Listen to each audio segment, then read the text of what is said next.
Praise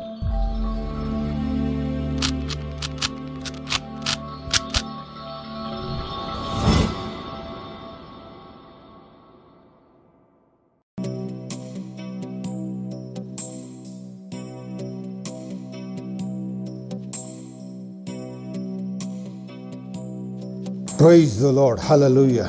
परमेश्वर का धन्यवाद हो एक बार फिर से इस अवसर के लिए। And once again I want to welcome you to meditate over the God's word. परमेश्वर के इस वचन पर मनन करने के लिए मैं एक बार फिर से आपका स्वागत करता हूं, जबकि हम सब लोग प्रभु की आराधना में समय व्यतीत कर रहे हैं। हम लोग प्रभु का वचन देखेंगे, यूहन्ना रचित सुसमाचार उसका 3 अध्याय मैं आपके साथ पढ़ देता हूं।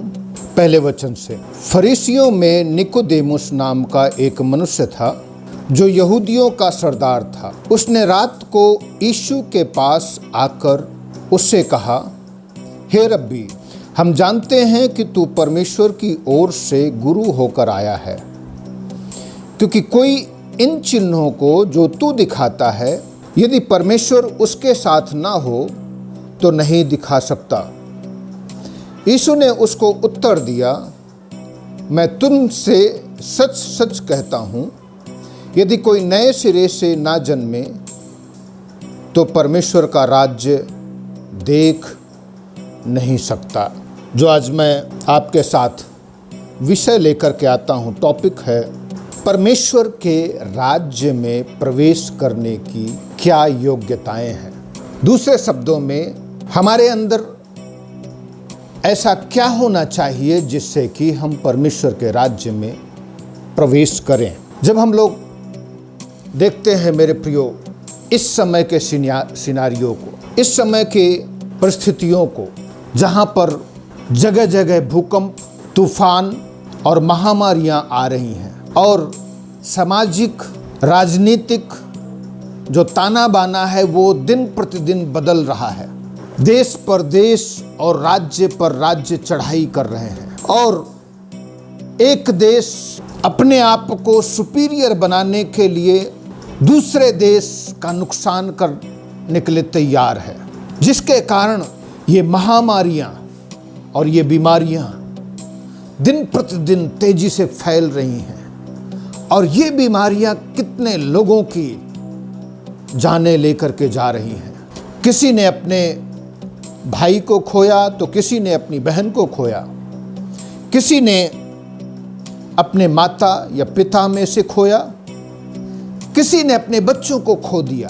ये दर्द और पीड़ा भरे संसार में एक बात तो तय है और निश्चित है कि प्रभु का आगमन बहुत नजदीक है, और हम सब को अपने आप को तैयार करना है। वर्तमान परिस्थितियों में अपने आप को जांचना है। मेरे प्रियो, जिस अनुच्छेद को मैंने लिया है, यहां पर यीशु मसीह और निकोदेमुस वार्तालाप कर रहे हैं, और शुरुआत निकोदेमुस करता है। यहां पर यीशु मसीह समझते लेते हैं उसकी बात को, और यीशु मसीह जिस उद्देश्य से इस पृथ्वी में आए थे वो बात शुरू करते हैं। मेरे प्रियो, इस दुनिया में बहुत सारे विश्वास फैले हुए हैं।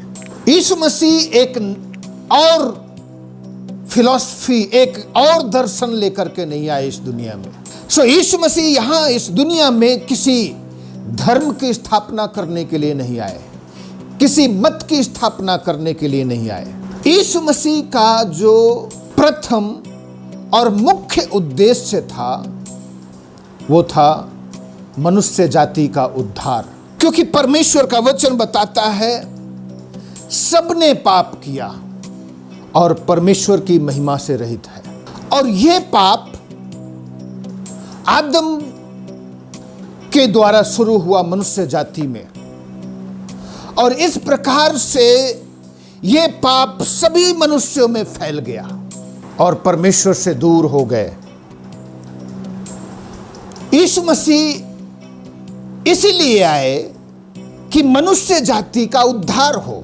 3 अध्याय के 16 वचन में यूहन्ना रचित सुसमाचार के यीशु मसीह कहते हैं, परमेश्वर ने मनुष्य जाति से अर्थात जगत के लोगों से ऐसा प्रेम किया कि उसने अपना इकलौता पुत्र दे दिया, ताकि जो कोई परमेश्वर के इकलौते पुत्र पर विश्वास करे वो नरक ना जाए, नष्ट ना हो, उसकी आत्मा सदैव के लिए नरक में ना डाल दी जाए, परंतु अनंत जीवन पाए, अर्थात परमेश्वर के साथ सदैव जीवन व्यतीत करे, अनंत महिमा में परमेश्वर के साथ रहे। यही यीशु मसीह का मुख्य उद्देश्य था इस पृथ्वी में आने का।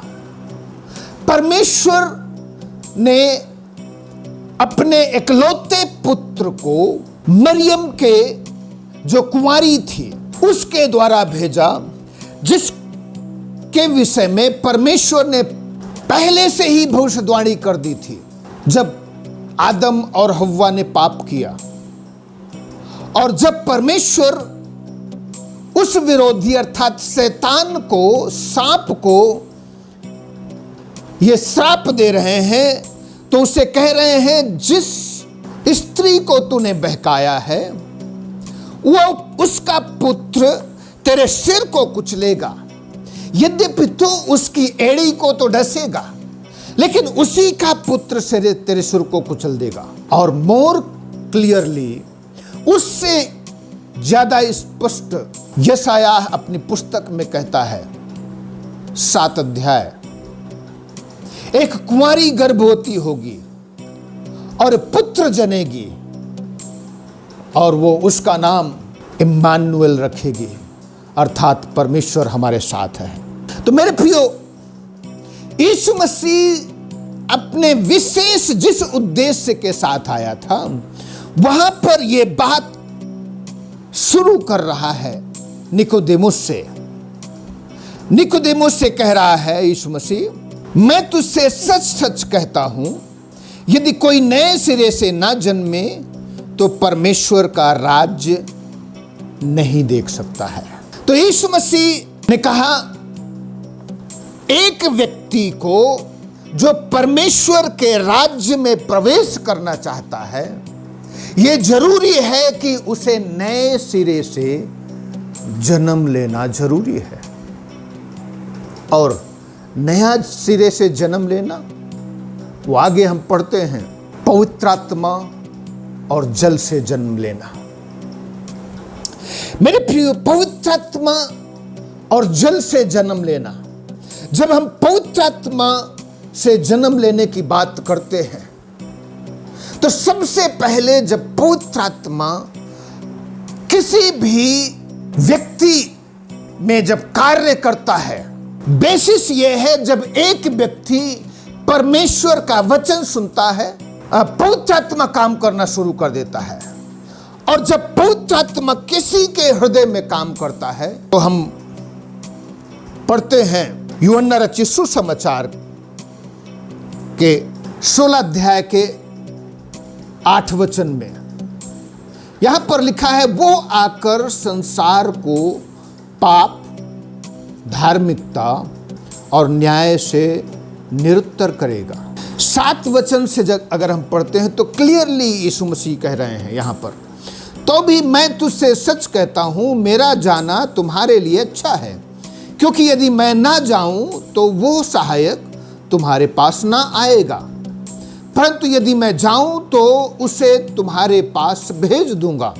तो यहां पर यीशु मसीह सहायक के विषय में चर्चा करते हैं, अर्थात पवित्र आत्मा के विषय में चर्चा करते हैं। और पवित्र आत्मा जब किसी भी के पास आता है तो सबसे पहले वो पाप से, धार्मिकता से और न्याय से निरुत्तर करता है। अर्थात हम दूसरे शब्दों में कह लें, एक व्यक्ति को उसके पापों से कायल करता है, और जब कायल करता है तो उसको पापों से पश्चाताप करने की ओर ले जाता है। तो जब हम लोग यहां पर देख रहे हैं नए सिरे से जन्म लेना, अर्थात एक व्यक्ति जब पवित्र आत्मा के द्वारा जन्म लेता है तो उसका नया जन्म, जहां पर अभी तक वो पाप में जीवन व्यतीत कर रहा है, अब वो उसमें नया जीवन का संचार पैदा होता है।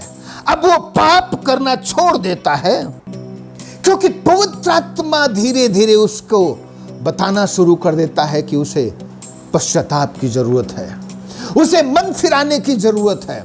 और यदि उसने पश्चाताप नहीं किया, मन नहीं फिराया, तो वो नरक जाएगा।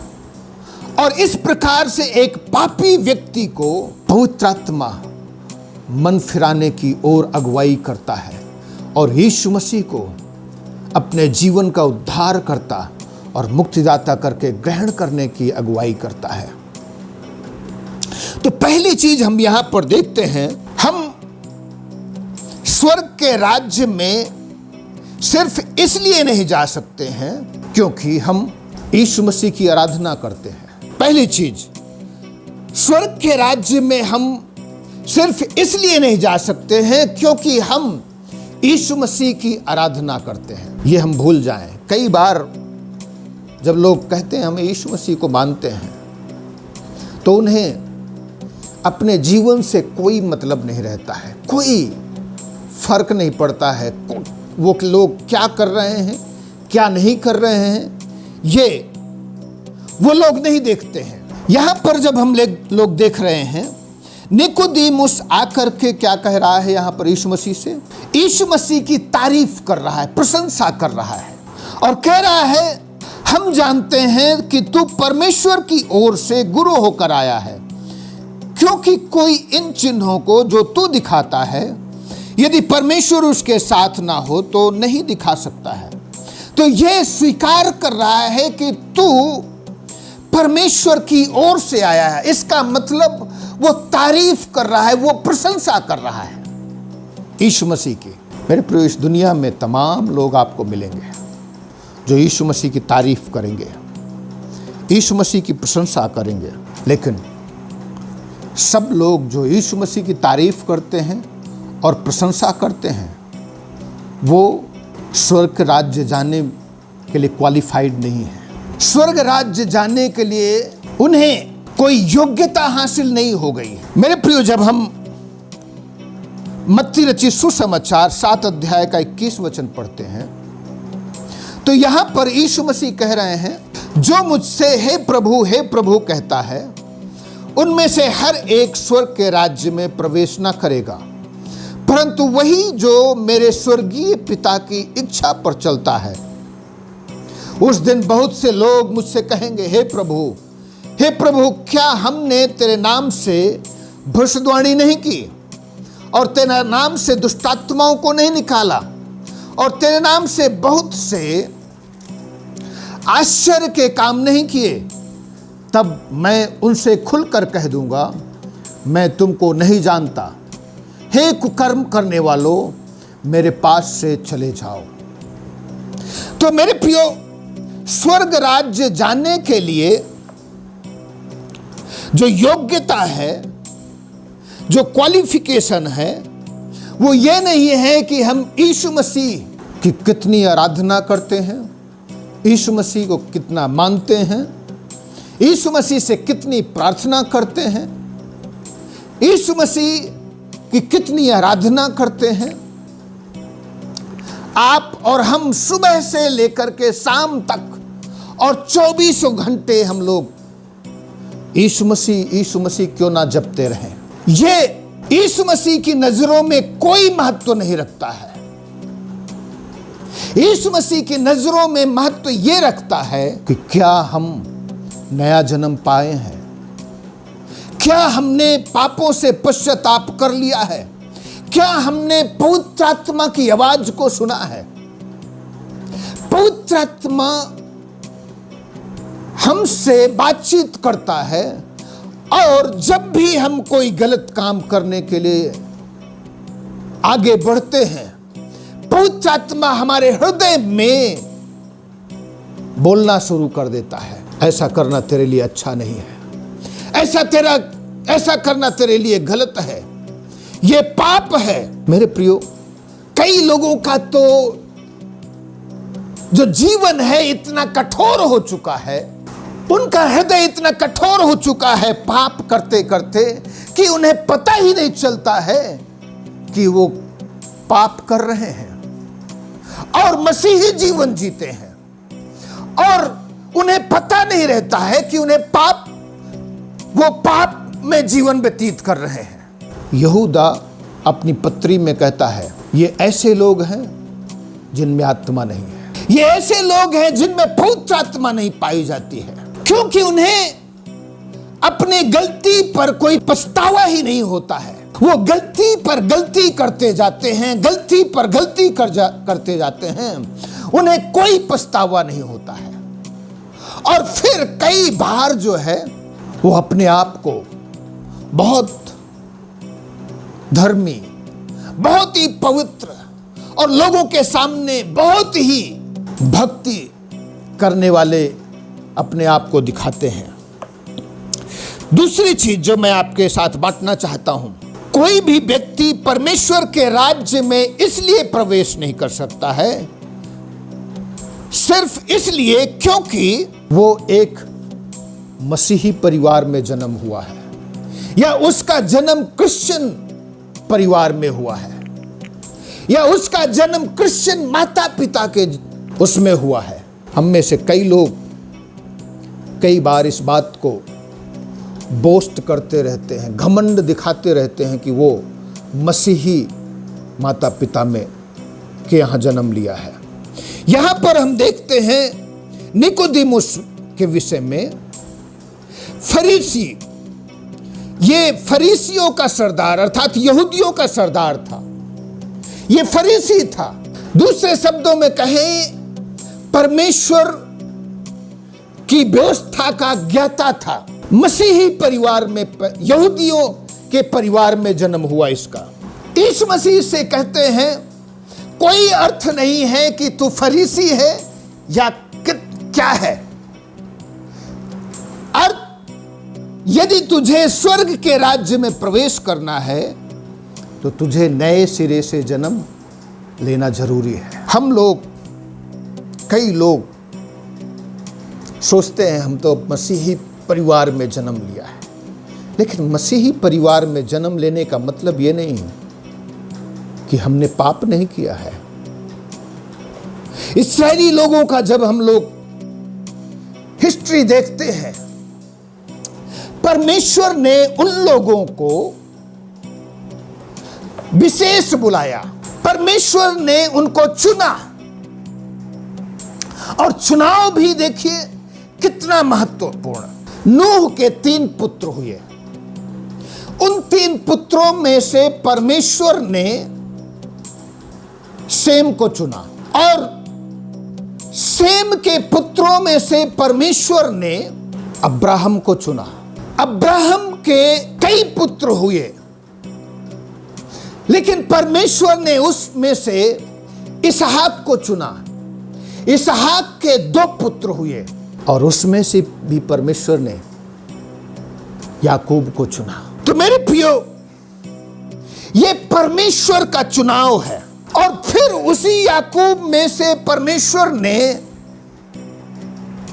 जो उसके 12 पुत्र हुए उनको चुना, इसलिए कि परमेश्वर की निज प्रजा ठहरे, परमेश्वर के अपने लोग ठहरे, और वो दूसरों के लिए लाइट बन करके रहे। लेकिन वो असफल हो गए मेरे प्रियो। जब हम लोग न्यायियों की पुस्तक को पढ़ते हैं, जब परमेश्वर ने उन्हें कनान में प्रवेश कराया, वो लोग सेटल हो गए, तो अपने चारों तरफ के जातियों के अनुसार वो आराधना करने लगे, उनकी स्तुति करने लगे। लेकिन परमेश्वर ने पहले से चेतावनी दी थी। जब हम लोग व्यवस्था विवरण 18 अध्याय का पढ़ते हैं 9 वचन से, तो यहां पर परमेश्वर का वचन कहता है, जब तू उस देश में पहुंचे जो तेरा परमेश्वर यहोवा तुझे देता है, तब वहां की जातियों के अनुसार घिनौना काम करना न सीखना। तुझ में कोई ऐसा ना हो जो अपने बेटे या बेटी को आग में होम करके चढ़ाने वाला, या भावी कहने वाला, या शुभ अशुभ मुहूर्तों का मानने वाला, या टोना, या तांत्रिक, या बाजीगर, या ओझों से पूछने वाला, या भूत साधने वाला, या भूतों का जगाने वाला हो, क्योंकि जितने ऐसे ऐसे काम करते हैं वे सब यहोवा के सम्मुख घृणित, और इन्हीं घृणित कामों के कारण तेरा परमेश्वर यहोवा उनको तेरे सामने से निकालने पर है। तू अपने परमेश्वर यहोवा के सम्मुख सिद्ध बना रहना। तो परमेश्वर इसीलिए बुलाया है हम लोगों को कि हम लोग परमेश्वर की नजर में सिद्ध बने, अपने चारों तरफ की जातियों के अनुसार उनके जैसे काम ना करें, परंतु हम परमेश्वर के बुलाए जाने को समझें और उसकी बुलाहट के अनुसार चलें भी, जैसा कि पौलुस अपनी पत्री में लिखता है। लेकिन कई बार हम अपने चारों तरफ के लोगों के जैसे जीवन व्यतीत करते हैं। हमारे अपने रिश्तेदार जो प्रभु को नहीं जानते हैं, हम उनके लिए एक आदर्श नहीं बन पाते हैं, उनके लिए एक ज्योति नहीं बन पाते हैं, परंतु हम भी उन्हीं के जैसे कामों में संलिप्त हो जाते हैं, चलने लगते हैं। यशाया लोगों को चेतावनी देता है, उस समय इस्राएलियों को चेतावनी देता है। जब हम लोग यशाया की पुस्तक 52 अध्याय का 11 वचन पढ़ते हैं तो यहां पर लिखा है, दूर हो, दूर, वहां से निकल जाओ, कोई अशुद्ध वस्तु मत छुओ, उनके बीच से निकल जाओ, हे यहोवा के पात्रों को ढोने वालों, अपने को शुद्ध करो। तो यहां पर यशायाह उन लोगों को चेतावनी देता है कि उन लोगों के बीच में से निकल जाओ, उनके जैसे काम मत करो, उनके जैसे जीवन मत व्यतीत करो, क्योंकि अन्य लोग, अन्य जाति लोग पाप में जीवन व्यतीत कर रहे हैं, और अगर हम भी उनके अनुसार जीवन व्यतीत करें तो हमारा कोई उद्धार नहीं होगा। लेकिन मेरे प्रियो, परमेश्वर चाहता है कि हम लोग पश्चाताप करें, मन फिराएं। पौलुस दूसरी कुरिन्थी के 6 अध्याय को जब हम पढ़ते हैं 14 वचन से, यहाँ पर पौलुस इस बात को डील करता है, अविश्वासियों के साथ असमान जुए में ना जुतो, अर्थात यहाँ विवाह से संबंधित बात कर रहा है कि एक विश्वासी का अविश्वासी के साथ वैवाहिक संबंध क्यों हो।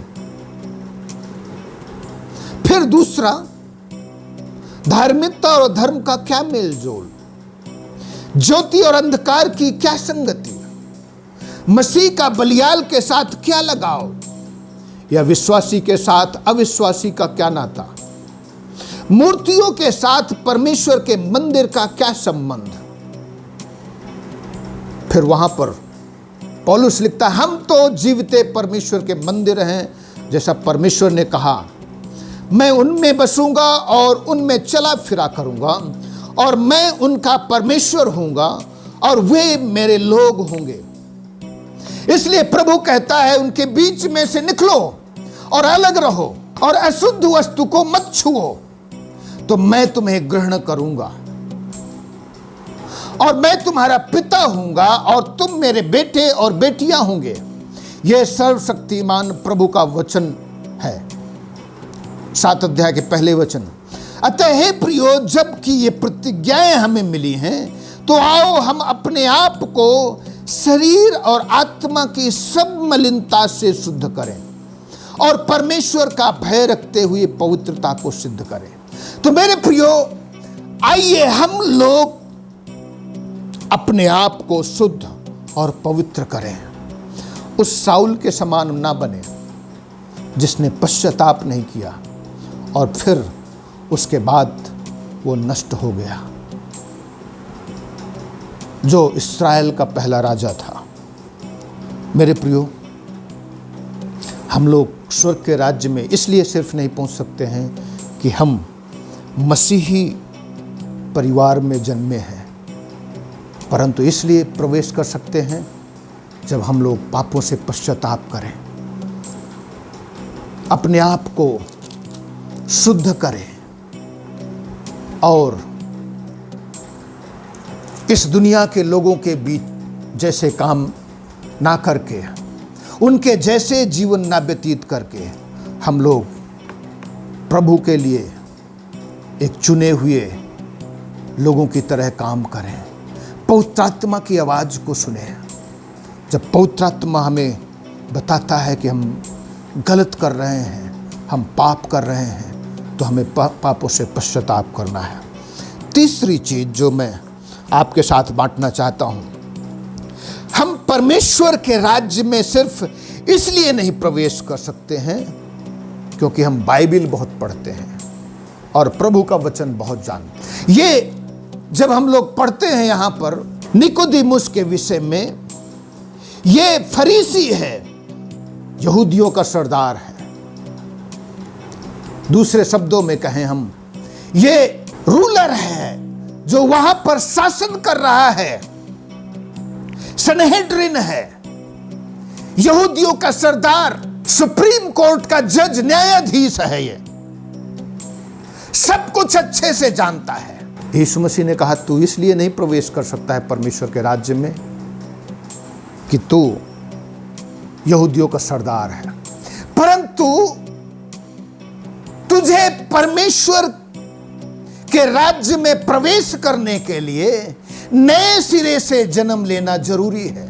मेरे प्रियो, जब हम परमेश्वर के वचन के विषय में पढ़ते हैं, परमेश्वर का वचन सिर्फ हम ही नहीं जानते हैं, शैतान भी बहुत अच्छे से जानता है परमेश्वर का वचन।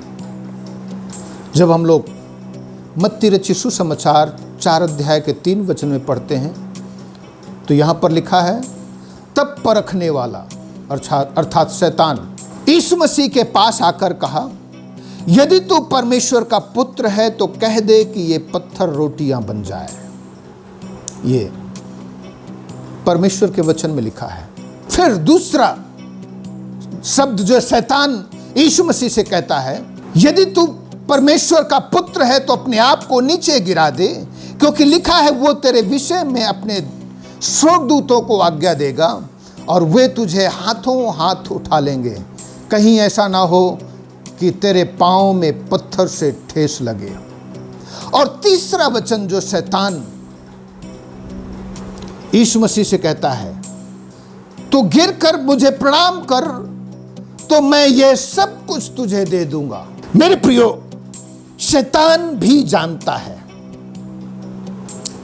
यहां पर ये फरीसी है। मेरे प्रियो, फरीसी के विषय में जब हम चर्चा करते हैं, यीशु मसीह ने मत्ती रचित सुसमाचार 23 अध्याय में शास्त्रियों के पाखंड और उनके कपट के विषय में उनकी भर्त्सना करता है। यीशु मसीह कहते हैं, हे कपटी शास्त्रियों और फरीसियों, तुम पर हाय। कई जगह यीशु मसीह उनको कहते हैं, हे कपटी और शास्त्री और फरीसियों। तो यहां पर शास्त्री और फरीसी पाखंड के रूप में पाखंडी जीवन व्यतीत कर रहे थे। इसलिए यीशु मसीह निकोदेमुस से कहते हैं, तुझे नए सिरे से जन्म लेना जरूर है अगर तू परमेश्वर के राज्य में प्रवेश करना चाहता है। जब हम लोग याकूब की पत्री 1 अध्याय को पढ़ते हैं, 22 और 23 वचन, यहां पर लिखा है, परंतु वचन पर चलने वाले बनो और केवल सुनने वाले ही नहीं जो अपने आप को धोखा देते हैं, क्योंकि जो कोई वचन का सुनने वाला हो और उस पर चलने वाला ना हो तो वो उस मनुष्य के समान है जो अपना स्वाभाविक मुंह दर्पण में देखता है, इसलिए वो अपने आप को देखकर चला जाता और तुरंत भूल जाता है कि वो कैसा था। सो मेरे प्रियो, याकूब कहता है परमेश्वर के वचन के सिर्फ सुनने वाले नहीं परंतु चलने वाले। और जब यहां पर यीशु मसीह फरीसियों की भर्त्सना करता है तो वो कहता है तुम लोग ऐसे बोझ को लोगों के ऊपर डालना चाहते हो कि वो लोग लेकर के उठा करके चले जिनको तुम अपने उंगली से भी नहीं उठाना चाहते हो। कैसा? वो लोग करना नहीं चाहते थे, बस सिर्फ सिखाते थे। हम कई विश्वासी लोग दूसरों को तो बहुत सिखाते हैं लेकिन हम खुद उस पर चल करके नहीं दिखाते हैं, खुद नहीं चलते हैं, दूसरों को सिखाते हैं। जब यीशु मसीह इस पृथ्वी में रहा, प्रेरितों का काम 1 अध्याय में लिखा है, वो करता और सिखाता रहा।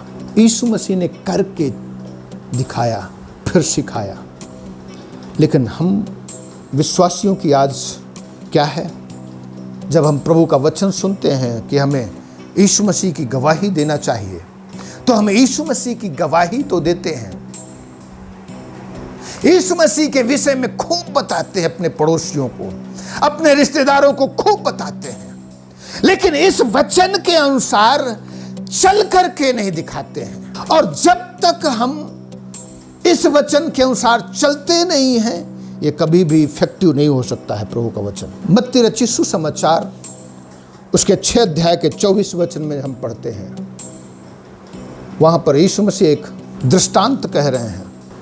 7 अध्याय का 24 वचन। इसलिए जो कोई मेरी ये बातें सुनकर उन्हें मानता है वो उस बुद्धिमान मनुष्य के समान ठहरेगा जिसने अपना घर चट्टान पर बनाया और मेघ बरसा और बाढ़ें आईं और आंधियां चली और उस घर से टकराईं, फिर वो नहीं गिरा क्योंकि उसकी नींव चट्टान पर डाली गई थी।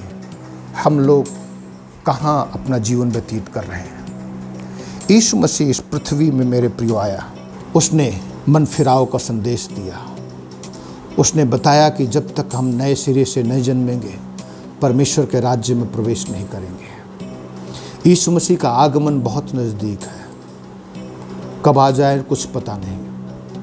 तो क्या हम अपने आप को तैयार कर रहे हैं या सिर्फ हम इसलिए ये सोच करके कि खुश हैं कि हम तो यीशु मसीह का वचन सुनते हैं, उसकी आराधना करते हैं, यीशु मसीह का वचन जानते हैं और मसीही परिवार में जन्मे हैं?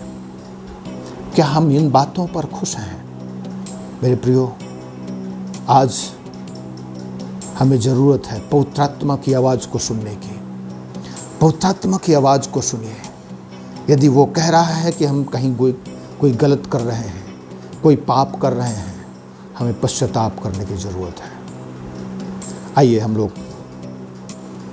एक गीत गाएंगे और उसी समय भेंटें अर्पित करेंगे, उसके बाद प्रार्थना में चलेंगे। Praise the Lord, hallelujah.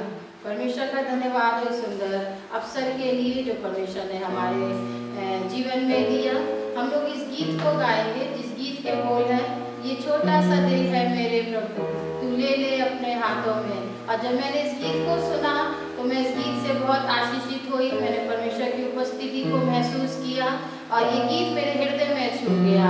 सही में आज समय है कि हम अपने हृदय को, अपने जीवन को परमेश्वर को डेडिकेट करने पाएं। तो आइए सब मिलकर इस गीत को गाएं और ये जीवन और ये दिल परमेश्वर को डेडिकेट करने पाएं। Praise the Lord.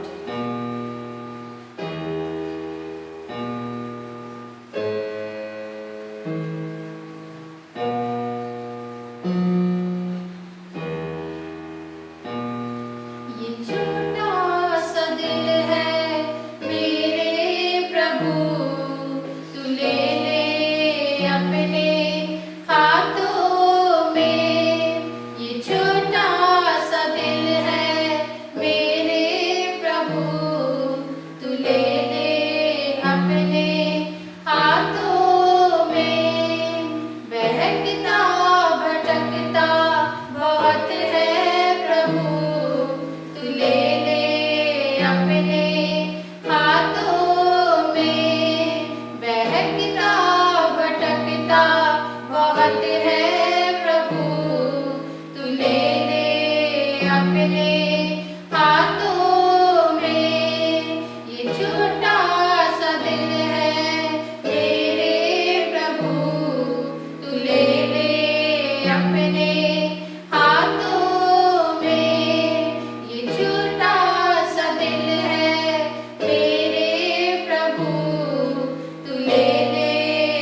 अपने हाथों में।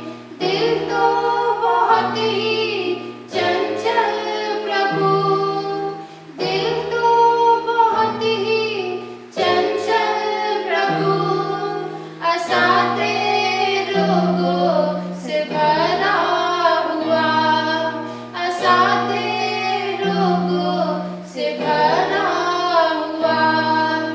बच्चों सा दिल, ओ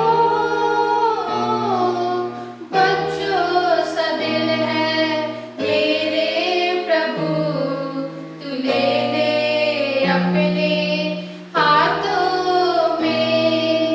बच्चों सा दिल है मेरे प्रभु, तू ले ले अपने हाथों में।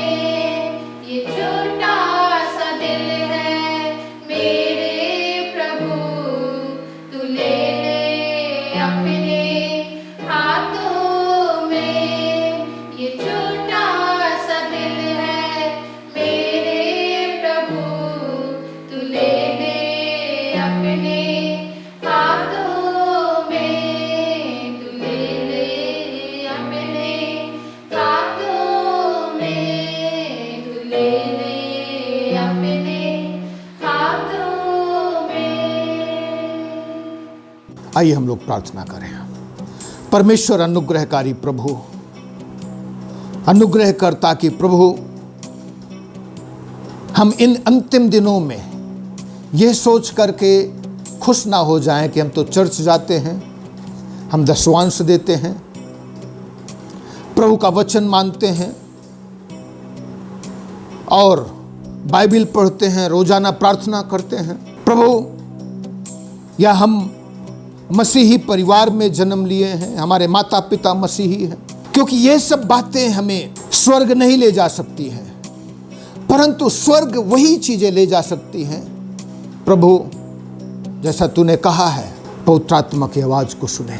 और अब जहां भी हमारे जीवन में परिवर्तन की जरूरत है प्रभु, तो हमें कायल कर हम पश्चाताप कर सके, मन फिरा सके और प्रभु अपनी गलतियों से पश्चाताप कर ले। प्रभु, जितने भी विश्वासी, जितने लोग तेरा वचन सुनते हैं प्रभु, तू उनसे बोल और बातचीत कर, ताकि वो पवित्र आत्मा की आवाज को सुने प्रभु, नए सिरे से जन्म मिल जाए उन लोगों को प्रभु, तू कायल कर, ताकि पवित्र आत्मा की आवाज को सुन करके उसके अनुसार जीवन व्यतीत करें। अनुग्रह कर। अंत में प्रार्थना करता हूँ सब विश्वासियों के लिए जो लोग बीमार हैं, अपना हाथ बढ़ा दे, हर एक को स्पर्श कर और छू करके चंगा कर दे। धन्यवाद करते तूने प्रार्थना को सुना है। इस विनती प्रार्थना को यीशु के नाम से मांगते हैं, आमीन आमीन। अब हमारे परमेश्वर पिता का प्यार, उसके पुत्र और हमारे उद्धारकर्ता मसीह यीशु का अनुग्रह और पवित्र आत्मा की सहभागिता हम सब विश्वासियों के साथ और इस दुनिया के तमाम विश्वासियों के साथ अब से लेकर के आपके दोबारा आगमन तक लगातार होती रहे, आमीन आमीन। प्रभु आप सबको आशीष दे, सबको जय मसीह की।